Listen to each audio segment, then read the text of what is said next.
Bonjour à toutes et à tous et bienvenue pour ces messages du jour du mardi 11 octobre.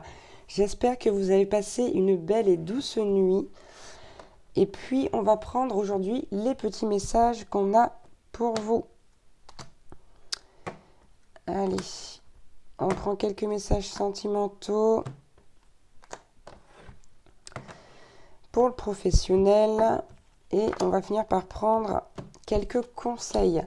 Si vous désirez une guidance personnalisée, n'hésitez pas à me contacter via mon mail ou via ma page Facebook que vous retrouverez dans la description en dessous de cette vidéo, comme d'habitude.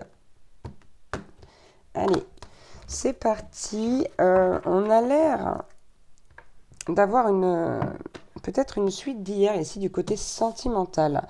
Donc, on commence ici par la carte du manque. D'accord. Donc on a quelqu'un hier qui actait une séparation temporelle et aujourd'hui on a la carte tu me manques affreusement, j'ai hâte de pouvoir à nouveau te sentir et te serrer contre moi. Alors que pourtant cette décision vient de cette personne. Bon, on a la carte des regrets juste derrière qui nous dit tu as raison, mon attitude est anormale et je déplore que cela te fasse du mal. Et on a aussi ce regret peut-être d'avoir acté pour certains la rupture. Même si on a vu qu'elle était temporelle, quoi qu'il en soit, ici il y a des regrets. On a la carte de la confession qui nous dit j'ai des choses à te dire, à t'expliquer, à t'avouer, je ne peux plus te les cacher. Ça veut dire qu'ici, on a quelqu'un qui aimerait pouvoir vous exprimer son mal-être, ses blessures, les raisons de son comportement. Et on finit avec la carte joie et gratitude.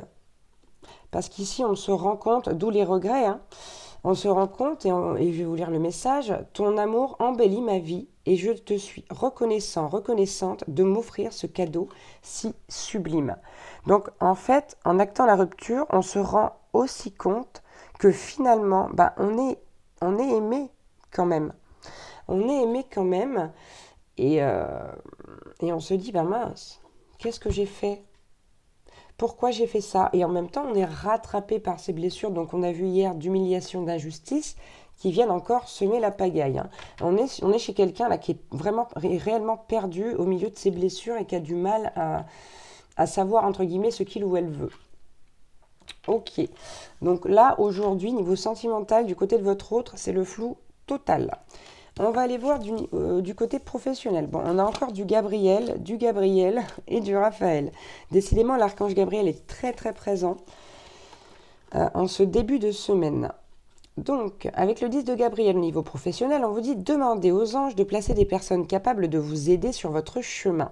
Vous travaillez trop. On en revient à ce stress, à cette pression au niveau professionnel. Vous en faites toujours trop pour plaire aux autres. Ici, on vous dit faites uniquement ce que vous avez besoin de faire. Pas besoin de plaire aux autres, mais plutôt de faire les choses pour vous pour évoluer au niveau professionnel. Et ensuite, on a le 5 de Gabriel ici qui vous dit que vous pouvez relever un défi.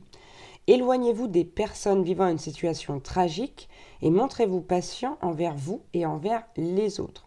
Bon, quoi qu'il en soit, ici au niveau professionnel, c'est ce qui ressortait aussi un petit peu hier, c'est que pour vous c'est un défi cette situation au niveau professionnel. C'est compliqué, ça vous demande beaucoup d'énergie, ça vous stresse. Vous avez la pression. Donc, quoi qu'il en soit, ici, au niveau aussi toujours professionnel, essayez d'éloigner. Donc, les personnes vivant des situations tragiques, on en revient à ces situations qui peuvent vous accabler, vous prendre de l'énergie encore. Et on vous dit que malgré tout, vous devez vous montrer patient, non seulement envers les autres, mais surtout envers vous. J'ai l'impression que vous êtes trop exigeante envers vous-même. Donc là, lâchez un petit peu du lest, hein, sous peine de faire peut-être un burn-out ou quelque chose dans ce genre, où on va vraiment être dans un épuisement total. Et enfin, on a la dame de Raphaël qui vous dit, et on en revient au message d'hier, on insiste pour vous, faites ce que dicte votre cœur, avec un point d'exclamation. On nous parle de l'amour du foyer, de la famille, et c'est très certainement là où vous allez pouvoir vous ressourcer, vous recentrer. On vous dit que des informations dignes de confiance sont livrées par votre intellect. Donc, on vous rappelle encore une fois d'écouter votre instinct. C'est très clair, hein, les messages font suite aux messages d'hier. Ensuite, on va voir les conseils.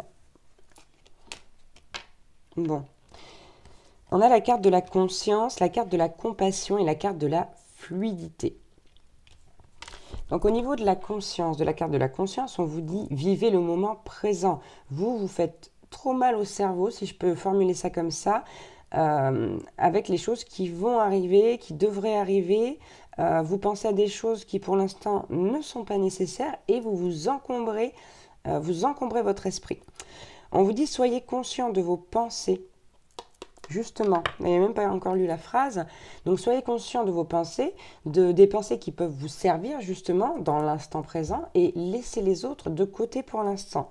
Ça va vous permettre aussi de garder de l'espace, de gagner de l'espace dans votre esprit et de clarifier les choses. Et on vous dit accueillez les signes et le soutien de vos guides. Donc ici, très certainement que vous avez les messages, que vous les recevez, que vous les voyez, que peut-être même vous les comprenez, mais vous ne les mettez pas en place, ou du moins pas assez ou pas de la bonne façon. Donc ensuite, on a la carte de la compassion qui vous dit encore une fois, soyez bienveillant avec vous-même. Vous vous demandez trop de choses. Vous êtes en train de tirer sur la corde là et c'est pas bon du tout. Ni pour vous, ni pour le reste. Donc là, on vous dit que le pardon vous libérera. On vous dit, voyez la lumière en vous et en autrui.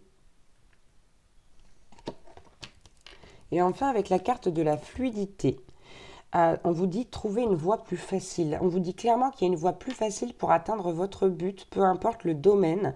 Et on a, encore une fois, les mots qu'on connaît bien, du lâcher-prise. On vous dit, libérez-vous de vos attentes. Avec la fluidité, on vous dit encore une fois, suivez le courant, laissez-vous porter, tout viendra en son temps.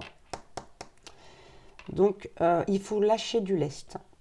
Parce que là, vous êtes vraiment en train de vous épuiser. De vous épuiser et beaucoup avec des choses qui font pas partie de l'instant présent. Donc, laissez l'univers s'occuper de ça. Faites vos demandes et lâchez prise. Tout simplement. Voilà pour les messages du mardi 11 octobre.